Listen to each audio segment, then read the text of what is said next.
हस्त सबैलाई नमस्कार। मेरो नाम शम्भु प्रसाद हिताल। म अहिले नार्कमा वरिष्ठ वैज्ञानिक रूपमा काम गर्दैछु आलुमै। अब करिब 25-30 वर्ष भयो आलुमै काम गरेको, विभिन्न आलुका विभिन्न विधाहरूमा। अब हामीले प्रिभियसली उत्पादन गऱ्यौँ। प्रिभियसलाई अब बेसिक मूल बिउ कसरी उत्पादन गर्ने, अर्को दोस्रो च्याप्टर सुरु गरौँ अलिकति। अब मूल बिउ उत्पादन गर्ने प्रविधि के छ मैले भने अहिले यो देखाइसकेँ। अब यो हाम्रो यहाँको सम्मको त हामीले अलिकति यो पनि भन्यौँ, टिपिएसको पनि बारेमा हामी छलफल गऱ्यौँ। अब पूर्व मूल बिउबाट मूल बिउ 1, मूल बिउ 2, 3, 4 उत्पादन कसरी गर्ने त्यसको बारेमा अलिकति हामी छोटकरीमा जाउँ। अब यहाँहरूलाई थाहा छ असल बिउ आलुमा हुनुपर्ने गुणहरू, यहाँहरूलाई धेरै कुरा थाहा छ, कस्तो हुनुपर्छ के हुनुपर्छ, त्यसमा धेरै नजाउँ। अब जातीय शुद्धता छँदैछ, भाइरस मुक्त स्वस्थ बिउ हुनुपर्छ, रोगकिरा नभएको, सानो ठुलो छुट्याएको हुनुपर्छ। विशेष गरी हामी त्यसमा ध्यान दिँदैनौँ। सानो ठुलो किन छुट्याउनु पर्यो त भन्ने हुन्छ। सानो एक ठाउँमा लगाउँदाखेरि राम्रो हुन्छ, ठुलो एक ठाउँमा लगाउँदाखेरि राम्रो हुन्छ।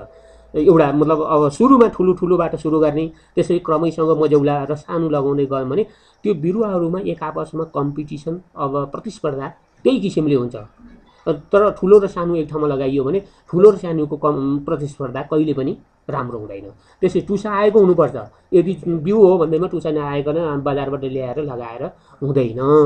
अब त्यसै गरेर यो छ, यो एउटा मैले यो खासै यो फ्रेस ट्युबरै देखाउनु पर्यो। यो चाहिँ राम्रो बिउ मानिन्छ। यो राम्रो टुसा मल्टिपल धेरै आँखा भएको, हरियो छोटो मोटो हाम्रो भनाइ नै छ। पूर्व मूल बिउ यहाँहरू लिन आउनुभयो मानौँ, अब सुनसरीबाट अथवा भैरवाबाट नेपालगञ्जबाट लिन आउनुभयो भने त्यसलाई ओसार पसार कसरी गर्ने, त्यसलाई कसरी टुसाउने, पूर्व मूल बिउ है जुन ग्लास हाउसमा फलेका, मैले यहाँ साइडमा दाना पनि देखाएको छु। यो दाना यस्तो सानो पूर्व मूल बिउ यति साना हुन्छन्, योभन्दा पनि साना हुन्छन्। यसलाई कसरी ओसार पसार गर्ने र कसरी टुसाउने भन्ने बारेमा अलिकति मैले यहाँ अलिकति लेख चाहिँ धेरै लामो छ। दानाहरूमा चोटपटक तथा टुसा नभाँच्ने गरी होसियारी अपनाउनु पर्दछ। यो पूर्व मूल बिउ है जुन ग्लास हाउसमा उत्पादन भएको बारेमा हामी छलफल गऱ्यौँ। हल्कासँग लोडिङ अनलोडिङ गर्नु पर्यो। यहाँबाट लैजानु पर्यो, सुनसरी लैजानु पर्यो अथवा भैरवा लैजानु पर्यो भने एउटा बोरामा हालेर कोचेर लैजाँदाखेरि त्यहाँ भएको टुसाहरू पनि भाँचिन्छ र त्यो झन् सुकेर जान्छ। त्यस कारणले नसुक्ने गरी जो साथीहरू यहाँ पूर्व मूल बिउ पिबिएस लिन आउनुहुन्छ उहाँहरूले ध्यान दिनुपर्ने कुरा अब यो चोटपटाङ नलाग्यो, टुसा नभाँचिकन हल्कासँग लोडिङ अनलोडिङ गर्ने, जथाभावी अर्को आलु जसरी नफाल्ने भाँडाहरूमा ठिकको भाँडामा ओसार पसार गर्ने, सानो झोलामा अथवा बोरामा, ठुलो भाँडोमा यो अर्को माल सामानले खिच्ने गरी धुवानी ओसार पसार गर्न भएन। अब टुसाउनको लागि कसरी गर्ने, पूर्व मूल बिउ आलुलाई राम्रै टुसाएर मात्रै रोप्नुपर्छ। नटुसाएको त्यो सानो दाना, केराउको दाना जत्रो छ त्यसलाई हामीले नटुसाइकन रोप्यौँ भने त्यो गयो। त्यसको 10 रुपियाँ पर्छ, 8 रुपियाँ पर्छ, एक दानाको 6 रुपियाँ पर्छ, त्यो सिद्धिमा जान्छ। अब त्यसैले कहिले लिन आउने, तराईमा 2-3 हप्ता पहिले रोप्नुभन्दा पहिले र पहाडमा 5-6 हप्ता, किन टुसाउनको लागि तराईमा अलिक गर्मी भएको हुनाले छिटो टुसाउँछ, पहाडमा अलिक चिसो भएको हुनाले अलिक लामो समय चाहिन्छ। त्यस कारणले अब तराईमा छ भने कम्तीमा पनि 3-4 हप्ता पहिले झिकेर भण्डारबाट झिकेर निकाल्नुपर्छ र अनि टुसाउनुपर्छ।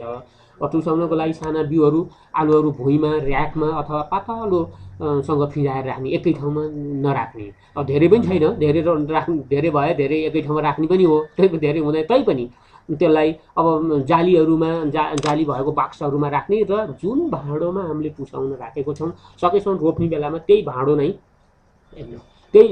नै लगेर फिल्डमा लिएर गएर राख्नु होला। अब टुसा कस्तो हुनुपर्छ, छोटो मोटो भने त्यो सानै दाना भए पनि हरियो हुनु पर्यो। छोटो लामो सेतो टुसा भयो भने त्यो राम्रो हुँदैन। अब एकपटक पिबिएसमा हेर्नुहोस् है, ध्यान दिनुपर्ने कुरा, पिबिएसमा चाहिँ एकपटक आएको दानालाई चाहिँ भाँच्यो भने फेरि अर्को पटक आउने सम्भावना धेरै कम हुन्छ। किन? सानो दाना हुन्छ, त्यसमा खाद्य पदार्थ अथवा शक्ति कम हुन्छ। त्यस कारणले सकेसम्म एकपटक आएको टुसालाई नभाँचिकन राख्ने। अब खेती जग्गाको छनौट यहाँ अलिकति लामो छ, छिट्टो जाउँला। अब जग्गाको छनौट मुख्य गरेर पहिलो यो खैरो पिबिएस कस्तो ठाउँमा लगाउने भन्दाखेरि 2-3 वर्ष अरू यो आलु परिवारका गोलबेडा भन्टा नलगाएको ठाउँ हुनुपर्छ। रोगमा खैरो पिक्चके ऐँजहरू, पहाडमा छ भने ऐँजहरू, धुले दाग, कालो खोस्टे नभएको यसो अघिल्लो वर्षमाबाट जानकारी हुन्छ, त्यस्तो रोग नभएको जमिनको छनौट गर्नु पर्यो। अब सकेसम्म बाँझो जग्गा 2-3 वर्ष खेती नगरेको जग्गामा खेत खनजोत राम्रोसँग खनजोत गरेर पिबिएस लगाउने। अब पानी नजम्ने हल्का यो त भइहाल्यो। साधारणतया 2-3 वर्षको घुम्ती बाली भएको जमिन छान्नु पर्यो। खाइने आलु खेती गरेको ठाउँबाट केही न केही 20-25 मिटर टाढा हुनुपर्छ। यी आदि ठाउँहरू यस्तो ठाउँ चाहिँ भएको ठाउँ रोज्नु पर्यो। अब रोप्ने समय यहाँहरूलाई थाहा छँदैछ, तराई र भित्री मधेसमा असोज कार्तिकतिर रोपिन्छ। मध्य पहाडमा 2 सिजन श्रावण भाद्र र पौष माघमा रोपेको चाहिँ बिउको लागि उत्पादन गरिन्छ। विशेष गरेर अहिले चलन त्यो छ, श्रावण भाद्रमा रोपेको चाहिँ खायनको लागि प्रयोग गरिन्छ। त्यसकारणले हामीले पिबिएस चाहिँ पुष माघमा लगाउने, उच्च पहाडमा चैत वैशाखमा लगाइन्छ। अब यो मैले एउटा तल देखाएको चाहिँ अब भनेको छ लाई किरा प्रकोपको समयलाई ध्यान दिने। यहाँ यो एउटा लाई किरा यस्तो हो, लाई किराको प्रकोप भने यहाँ छ। जस्तो लाई किरा 7वटा लाई किरा एक हप्तामा पानीमा, एक हप्ताभरिमा एउटा पानी ट्रे हुन्छ, त्यसमा 7वटा लाई किरा फस्यो भने, त्योभन्दा माथि भयो भने 7 देख्नु होला यहाँ, त्योभन्दा माथि भयो भने यो समय, अब जस्तो समय चाहिँ आलु खेती गर्ने समय उपयुक्त होइन। त्यसकारणले यो हामीले मोनिटरिङ गर्नु पर्यो र अरूले मोनिटरिङ गरेको डाटाहरूलाई हामीले हेरेर पनि यदि 7वटा यो समय भने डिसेम्बर हेर्नुहोस् है, यहाँ डिसेम्बरको 30 लास्ट भने अस्ति अब अघिल्लो हप्ता, त्यसपछि तराईमा चाहिँ, यो तराईको डाटा हो, तराईमा चाहिँ लाई किराको सङ्ख्या बढ्ने भयो। यो समय चाहिँ डिसेम्बरको लास्टबाट पछि चाहिँ आलु खेती गर्ने समय उपयुक्त हुँदैन लाई किराको उद्देश्यले। त्यसकारणले लाई किराको प्रकोप कहिले छ त्यो चाहिँ हामीले याद गर्नुपर्ने हुन्छ। त्यसै रोप्ने दूरी मैले यहाँ भने सानो दाना हुन्छ, अब ठुलो दानालाई अलिकति बढी दूरीमा लगाउने। अब हामीले बिउ आलुको लागि दूरी तोकेको चाहिँ 60 देखि 25 सेन्टिमिटर, यो row to row, plant to plant है, बिरुवा र एक ड्याङदेखि अर्को ड्याङको। यसमा हुँदाखेरि अब यहाँ के छ भने सानो दाना 1 ग्रामभन्दा सानो दाना छ भने 60/10 कोमा, त्यसपछि 1 देखि 5 ग्रामको छ भने 60/15मा। यसरी सानो दानालाई कम दूरीमा रो टु रो उही नै छ, एक ड्याङबाट अर्को ड्याङ, तर एक दानाबाट अर्को दानाको दूरी चाहिँ सानो दानामा कम, ठुलो दानामा 25सम्म पुर्याएर रोपिन्छ। त्यसरी रोप्न उपयुक्त हुन्छ। त्यो मिसाएर रोप्न हुँदैन। अहिले मैले भने मिसाएर रोप्दाखेरि प्रतिस्पर्धा ठुलोले अर्को सानोलाई प्रतिस्पर्धा गरेर त्यसलाई डोमिनेट गर्छ। रोप्ने तरिकामा अब जस्तो सानो कलिलो टुसा अब नभाजिकन लगाउने, माथि फर्काएर टुसाहरू माथि फर्काएर लगाउने, रोपाइको गहिराई पनि बिउको साइज अनुसार हुन्छ। सानो आलु दाना अलिक कम गहिरोमा, ठुलो दाना अलिकति तल गहिरोमा, र पहाडमा 2-3 सेन्टिमिटर, 3-4 सेन्टिमिटर, पहाडमा 3-4 सेन्टिमिटर र तराईमा कम गहिराइमा, किन अलि बढी गहिराइमा, किन तराईमा सुक्खा हुने हुन्छ, त्यस कारणले बढी गहिराइमा रोप्नुपर्छ। ठाउँ अनुसारको र माटो अनुसारको, मलखादको। मलखाद अब नाइट्रोजन मल बिउ उत्पादन गर्ने हो भने नाइट्रोजन मल कम गर्नुपर्छ, किनभने नाइट्रोजन मलले बिरुवाको एक त रोग किराहरूको प्रकोप बढी हुन्छ, अर्को दाना ठुलो हुन्छ। हाम्रो बिउ उत्पादन गर्नको लागि मुख्य उद्देश्य चाहिँ दाना ठिक्क साइजको ल्याउने, रोग किरा कम गर्ने। त्यस कारणले नाइट्रोजन ब्यालेन्स फर्टिलाइजर प्रयोग गर्नु पर्यो। त्यसमा पनि नाइट्रोजन चाहिँ सकेसम्म कम मात्रामा प्रयोग गरौँ। र कुहिएको मलहरू प्रयोग गर्ने। अब मलहरू, रासायनिक मल चाहिँ पिबिएस त्यो जुन दाना छ त्यसको सम्पर्कमा नआओस्, जसले गर्दा यदि सम्पर्कमा आउँछ भने कुहिन्छ। कम्पोस्ट मल राम्ररी पाकेको प्रयोग गर्नु पर्यो। अब साधारणतया हामीले फर्टिलाइजर चाहिँ यो ठाउँ अनुसार फरक छ, तर 100-160 नाइट्रोजन, फस्फोरस, पोटास केजी प्रति हेक्टरको दरले सिफारिस गरेका छौँ।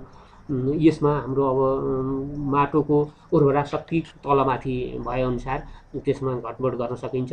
त्यसपछि गोबर मल 20 टन प्रति हेक्टरका दरले अथवा 1 टन एक कट्ठाका दरले, एक रोपनीका दरले प्रयोग गर्न सकिन्छ। रोग किराहरू यो हिजै गइसकेका छ। अब मुख्य गरेर अब यसमा पनि यो पिबिएस लगाएको ठाउँमा पनि रोग किराहरू लाग्न सक्छ, किन बाहिर फिल्डमा लगाउँछौँ, त्यस कारणले रोग किराहरूमा पनि हामीले ध्यान दिनुपर्ने हुन्छ।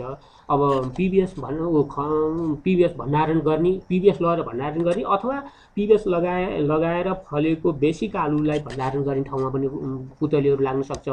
लाई भण्डारणमा पनि टुसा आएको ठाउँमा लाई लाग्न सक्छ। त्यस कारणले भण्डारण सफा गरेर मात्रै हामीले बेसिक आलु खनेर राख्नु पर्यो। अथवा काठमाडौँबाट लगेको पिबिएस पनि भण्डारण गर्ने बेलामा भण्डारणमै रोप्नुभन्दा पहिला नै खाइदिन सक्छ। त्यस कारणले त्यसमा पनि हामीले उपचार गरेर अब विभिन्न रोग किरासम्म हेरेर उपचार गर्नु पर्यो।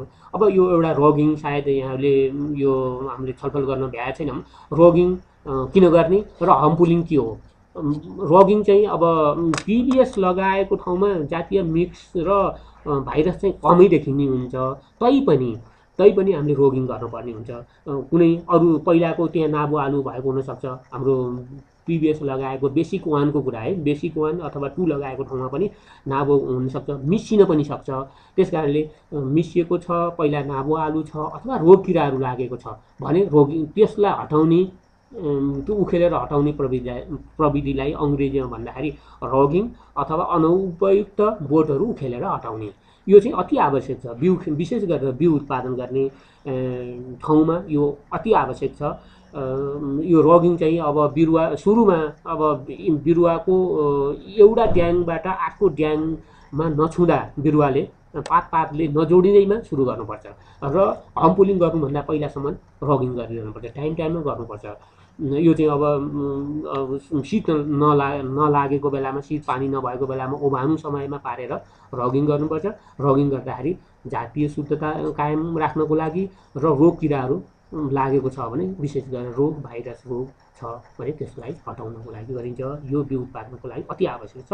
त्यसै गरी हम्पुलिङ चाहिँ अब ऊ चाहिँ खन्नुभन्दा पहिला गरिन्छ, करिब खन्नुभन्दा 2 हप्ता पहिला गरिन्छ। यसले चाहिँ के गर्छ, एउटा आलुको दानाको साइजलाई चाहिँ हामीले मेन्टेन गर्न सक्छौँ। ठिक्क साइजमा धेरै ठुलो साइज भइदियो भने आलु क्रेकिङ फुट्न सक्छ, अथवा ओभर साइज भयो भने बिउको लागि अनुपयुक्त हुन्छ, प्राइस मूल्य कम हुनसक्छ। त्यस कारणले त्यस्तो अवस्थामा त्यसलाई हम्पुलिङ गरेर आलुको साइजलाई ठिक्क राख्ने र लाई किराहरू प्रकोप हुनसक्छ, लाई किराले भाइरस ल्याउन सक्छ, त्योबाट रोक्नको लागि पनि हम्पुलिङ गरिन्छ। त्यसै बिउ आलु खन्ने, अब यो सामान्य उनै भयो, खन्दाखेरि अब चोटपटक लागि खन्ने, हम्पुलिङ गरेको 8 देखि 10 दिनपछि खन्ने, किन 8 देखि 10 दिनमा छाला छिप्पिएको हुन्छ आलुको दाना, त्यो चोटपटक नलागि खन्ने र खनिसकेपछि अब उमा ल्याएर अब त्यसलाई क्युरिङ भनिन्छ। चोटपटक लागेको छान्नु पर्यो। अब सानो चोटपटक लागेकोलाई अथवा छाला छिप्पिएको छैन भने त्यसलाई छिप्पाउनको लागि अब 15 देखि 18 डिग्री सेल्सियस भएको अवस्थामा, धेरै तापक्रम भयो भने पनि त्यो राम्रो हुँदैन र अलिकति ह्युमिडिटी बढी भएको ठाउँमा हुँदाखेरि त्यो घाउचोट पनि छिटो हिलिङ हुन्छ अथवा घाउचोट निको हुन्छ। त्यस्तो ठाउँमा गर्नुपर्छ। र ग्रेडिङ चाहिँ हामीले यो बेसिक सिडको चाहिँ पहिलो ग्रेड चाहिँ 25 देखि 50 ग्रामको चाहिँ उपयुक्त हुन्छ, एकदम राम्रो साइजको। र अलि सानो 15 देखि 25 ग्रामसम्मको लागि दोस्रो, किन यसबाट पनि राम्रो उत्पादन गर्न सकिन्छ। अनि ठुलो साइजलाई चाहिँ हामीले तेस्रो ग्रेडमा राखेका छौँ। ठुलो साइज यहाँ पनि देख्नु भएको छ यहाँले, योभन्दा ठुलोलाई ओभर साइज मानिन्छ, योभन्दा यो लास्टको भन्दा सानोलाई चाहिँ अन्डर साइज मानिन्छ। यी 3टा साइजसम्म हामीले लिन सक्छौँ। र उपयुक्त चाहिँ अन्डाकार अथवा 25 देखि 50 ग्रामको लागि चाहिँ उपयुक्त, यसको प्राइस पनि बढाउन सकिन्छ। त्यसै बिउ उपचार गर्ने, अब भण्डारण गर्नुभन्दा खाइन आलुलाई उपचार गरेर राख्नु हुँदैन, तर बिउ नै प्रयोग गरिन्छ। हाम्रो बेसिक 1, 2, 3 त बिउ नै हो। त्यस कारणले यसलाई चाहिँ यसो अवस्था हेरेर उपचार गरेर भण्डारण गर्नुपर्ने। उपचार गर्दाखेरि त्यहाँ भएको माटोहरू ढुङ्गा अब काटिएको सबै हटाउनु पर्यो र त्यो अब माटो टाँसिएको छ भने पखाल्न पनि पर्यो। पखालिसकेपछि तुरुन्तै उपचार गर्नुपर्छ। यदि पखाल्यो, पानीले पखालेर फेरि लामो समयसम्म राख्दाखेरि त्यहाँ अरू फङ्गसहरूको विकास हुन्छ। त्यस कारणले उपचार गर्नु छ भने पखालिसकेपछि तुरुन्तै उपचार गरेर फेरि ओभाएर र प्याकिङ गरेर भण्डारण गर्नुपर्छ। उपचार गर्नको लागि अब इन्डोफिलियम पनि प्रयोग गर्न सकिन्छ। ढुसीनाशकको लागि डाइथेनियम 45 2-3 ग्राम प्रति लिटर पानीमा मिसाएर बिउलाई कम्तीमा 5 मिनटसम्म डुबाएर अनि फेरि ओभाएर छारीमा ओभाएर राख्न सकिन्छ। त्यस्तै अरू ऊबाट पनि फर्मालिनले पनि 1:250 रेसियोमा 1 भाग फर्मालिन र 250 भाग पानी मिसाएर 5 मिनटसम्म डुबाएर पनि उपचार गर्न सकिन्छ। बिउ उपचार गर्नको लागि हामीले विशेष ध्यान दिनुपर्ने हुन्छ। अब सुसुप्त अवस्थामा बिउ उपचार गर्नुपर्छ। टुसा आइसकेपछि उपचार गर्नु हुँदैन। अब त्यहाँ उपचार गर्ने आलुमा माटोहरू टाँसिएको हुँदैन, माटोहरू टाँसिएको हुनु भएन, सफा गर्नुपर्छ। पहिला सफा गरिसकेपछि मात्रै उपचार गर्नु पर्यो। यो आदि कुराहरू सबै एकदम ध्यान दिएर उसको विषादीहरू सही किसिमको विषादी प्रयोग गर्नु पर्यो। सही किसिमको परिमाण र समय, कुन विषादीले उपचार गर्दाखेरि सिड ट्रिट गर्दाखेरि कति समय डुबाउने भन्ने कुरा पनि हामीले ध्यान दिनुपर्ने हुन्छ। भण्डारण गर्दाखेरि अब बेसिक सिड भण्डारण गर्दाखेरि ग्रेडिङ गरेर भण्डारण गर्ने, कोल्ड स्टोरमा तराई र मध्य पहाडमा कोल्ड स्टोरमा नै भण्डारण गर्नुपर्ने हुन्छ। तर अब 2000 अथवा 2500 भन्दा माथिको उच्च पहाडी भेगमा चाहिँ स्थानीय प्रकारको रस्टिक स्टोरमा पनि भण्डारण गर्न सकिन्छ। त्यसै गरी यो एउटा चाहिँ अब यो छुटाउन भएन। यो चाहिँ एउटा पूर्व मूल बिउबाट मूल बिउ उत्पादन गर्ने योजना यहाँहरूले यदि गर्नुभएको छ भने 500 दाना छ, मानौँ सपोज 500 दाना हामीले लगाएका छौँ र त्यो दानाको चाहिँ 1 देखि 5 ग्रामको छ भने यसले अब 60 बाई 15 सेन्टिमिटरको दूरीमा लगाएका छौँ भने 45 वर्ग मिटर क्षेत्रफल ढाक्छ 500 दानाले। हेर्नुहोस् है, त्यो पिबिएस लगायौँ। त्यसलाई पहिलो वर्षमा त्यसबाट कति फल्छ? 75 केजी फल्छ। अनुमानित हामीले गरेका छौँ, योभन्दा बढी नै फल्छ। 75 केजी फल्छ। यसलाई मूल बिउ 1 भनिन्छ। यो मूल बिउ 1बाट हामीले फेरि के गर्छौँ? दोस्रो वर्षमा जान्छ। दोस्रो वर्षमा 1:10मा उत्पादन हुँदाखेरि 75 केजीबाट कति हुने भयो? 750 केजी हुने भयो। यसलाई के भनिन्छ? मूल बिउ 2 अथवा अब हामीले फाउन्डेसन सिड यहाँ भनेको छ, फाउन्डेसन 1 फाउन्डेसन 2 अहिले सिड सर्टिफिकेसनको आधारमा, अथवा यसलाई पनि हामीले फाउन्डेसन र सर्टिफाइड 1 र 2 मात्रै पनि भनिन्छ। अब अर्को तेस्रो वर्षमा गएर के गर्छ? यसले 10 रोपनी जग्गालाई ढाक्छ। यहाँ 1 रोपनी थियो भने यहाँ 10 रोपनीलाई हुन्छ। 7500 केजी उत्पादन हुन्छ। यसबाट फेरि चौथो वर्षमा गएर 100 रोपनीलाई ढाक्छ र चौथो वर्षमा गएर हाम्रो कति 500 दाना लगाएको छौँ पिबिएस भने चौथो वर्षमा गएर 100 रोपनीमा ढाक्ने भयो। यहाँ कति 7000 केजी मूल बिउ चौथो अथवा इम्प्रुभ सिड उत्पादन हुन्छ। यो एउटा चाहिँ योजना बनाएर हामीले यो उसमा पनि छ, प्रकाशन पनि भएको छ। यो चाहिँ योजना गर्नुपर्छ। यसरी हाम्रो देशको टोटल सिड रिक्वायरमेन्ट 3,33,000 टन छ।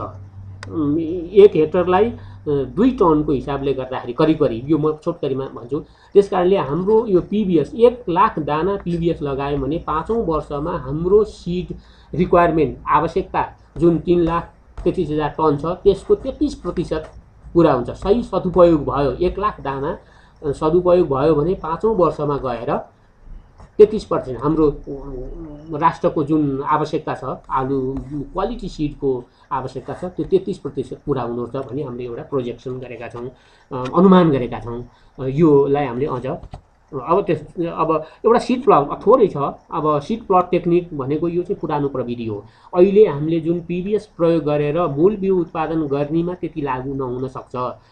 हामीले परम्परागत रूपले खेती गर्दाखेरि, आलु खेती गर्दाखेरि बिउको शुद्धता कसरी कायम गर्ने, रोगरहित बिउ कसरी उत्पादन गर्ने, लाइकिरा कम भएको समयमा कसरी बिउ उत्पादन गर्ने भन्ने कुरा ध्यानमा राखेर गरिने प्रविधिलाई चाहिँ सिड प्लट टेक्निक भनिन्छ। यो इन्डियाको उत्तरी भागमा जस्तो बिहार, उत्तर प्रदेश यो भागमा बिउ उत्पादन गर्नु पर्यो। किन टाढाबाट बिउ उत्पादन गरेर बिउ ल्याएर ढुवानी गरेर ल्याएर मात्रै साध्य लागेन भनेर सिपिआरआई सिमलाबाट इन्डियाले यो विशेष गरेर बिहार र उत्तर प्रदेशको लागि विकास गरेको प्रविधि सिड प्लट टेक्निक।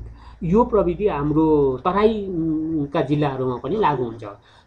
अब यसको बारेमा अलिकति सिड प्लट टेक्निक के हो भन्दाखेरि अब जसरी सिड प्लट टेक्निक भनेको एउटा सिडको छ, यसबाट खाएन आलु पनि उत्पादन हुन्छ र बिउ आलु पनि उत्पादन हुन्छ। बिउ आलु चाहिँ हामीले कसरी गर्छौँ भनेदेखि बिउ फिल्डमा लगाइएको फिल्डबाट स्वस्थ रोग नलागेका राम्रो बिरुवाहरू छान्छौँ त्यही प्लटबाट र अर्को वर्ष बिउको लागि प्रयोग गर्छौँ। अहिले मैले भने यसमा चाहिँ लाइकिरा कम भएको समय पारेर पनि यो खेती गरिन्छ। यो जुन मैले फेरि दोहोऱ्याउँछु, पिबिएसबाट बेसिक सिड उत्पादन गर्दाखेरि यो जुन अरू रोगिङहरू यताउता त्यति कम हुनसक्छ, तर यो प्रविधि चाहिँ हामीले अपनाउनु पर्ने हुन्छ र जानकारी चाहिँ लिइराख्नुपर्ने छ। एउटा उदाहरणको लागि अलिकति छिटो जानुपर्ने भएको हुनाले म छिटो बोल्दैछु। अब उदाहरणको लागि यहाँहरूलाई यहाँ मैले एउटा क्यालकुलेसन देखाएको छु। अब जस्तो 1 हेक्टरको लागि 2000 केजी बिउ चाहिन्छ। 1 हेक्टरमा हाम्रो जग्गा आलु खेती गर्नु छ 2000 केजी चाहिन्छ। 2000 केजी चाहिन्छ। हाम्रो सिड को अनुपात चाहिँ कति छ? 1:10। एउटा दाना लगायो भने 10 वटा फल्छ भन्ने भनेका छौँ। एउटा दानाको 50 ग्रामको हिसाब हामीले राखेका छौँ। त्यस कारणले अब हामीले के गर्नु पर्यो, 1 हेक्टर हाम्रो 1 हेक्टरमा लगाउनको लागि 0.1 हेक्टर भयो, 10 भागको 1 भाग भयो। यो सिड प्लट हामीले अप्नायौँ भने 1 हेक्टरको लागि अर्को वर्ष 1 हेक्टरको लागि अथवा 2000 केजी बिउ उत्पादन हुन्छ। 2000 केजी बिउ उत्पादन गर्नको लागि हामीले अघिल्लो वर्ष कतिमा 0.1 हेक्टरमा हामीले 4000 दाना आलु लगाउनु पर्यो। 4000 दाना लगायौँ भने यसले 4000 दानाले 0.1 हेक्टरमा क्षेत्रफललाई कभर गर्छ। यसबाट फलेको 0.1 हेक्टरमा फलेको आलुले अर्को वर्षलाई कतिलाई यसबाट कति फल्ने भयो? 2000 केजी फल्छ, जुन चाहिँ 1 हेक्टर जमिनको लागि कभर गर्छ। त्यसकारणले हामीले अहिले के गर्नु पर्यो, पहिलो 400 दाना 400 बिरुवा छान्नु पर्यो, राम्रो स्वस्थ बिरुवा। 400 बिरुवा हामीले छान्यौँ भने 400 बिरुवा छान्यौँ भने 400 बिरुवाबाट 4000 दाना फल्छ। 4000 दानाले 0.1 हेक्टरलाई कभर गर्छ। 0.1 हेक्टरको बिउले 1 हेक्टरलाई अर्को वर्ष कभर गर्छ। यो प्रविधि जुन मैले अघिल्लो देखाएँ, यसरी बिरुवाहरू छानेर यसरी हामीले कति 400 बिरुवा छान्नु पर्यो। 400 बिरुवा छान्दाखेरि यहाँबाट छान्यौँ भने 4000 दाना आउने भयो। 4000 दानाबाट अर्को वर्षलाई 4000 दानाले 0.1 हेक्टर कभर गर्छ। त्यो 0.1 हेक्टरमा फलेको 1:10मा फल्यो भने 1 दाना लगाएर 10 दाना फल्यो भने पक्का फल्छ। त्यसले चाहिँ 1 हेक्टरलाई अर्को वर्ष बिउ उत्पादन हुन्छ, बिउ पुग्छ। अब यो चाहिँ अलिकति यो सिड प्लट टेक्निक चाहिँ हामीले जानिराख्नुपर्ने, किन हामीले आफ्नै यो पिबिएस भएन र बेसिक सिड त हामीले जातीय शुद्धता र आलु त फलाउनै पर्यो, बिउ उत्पादन गर्नु पर्यो भने यो सिड प्लट टेक्निक पनि अपनाइन्छ। हस्, अब छोटकरीमा अलिकति समयको अलिकति अभाव भयो, एकदम लास्टतिर अलिक छिटो पनि भयो। अब यहाँहरूलाई यो पूर्व मूल बिउ लगाएर पूर्व मूल बिउ टुसाउने अथवा त्यसको भण्डारणदेखि लिएर अनि पूर्व मूल बिउबाट मूल बिउ उत्पादन गर्ने र मूल बिउको कसरी मेन्टेन गर्ने भन्ने कुरामा अलिकति छलफल गऱ्यौँ। अब यहाँहरूले यसमा अब अलिक छिटो भयो, नबुझेका कुराहरू केही छ भनेदेखि कृपया राख्नुहोला। हस्, धन्यवाद। पछि फेरि भेटौँला।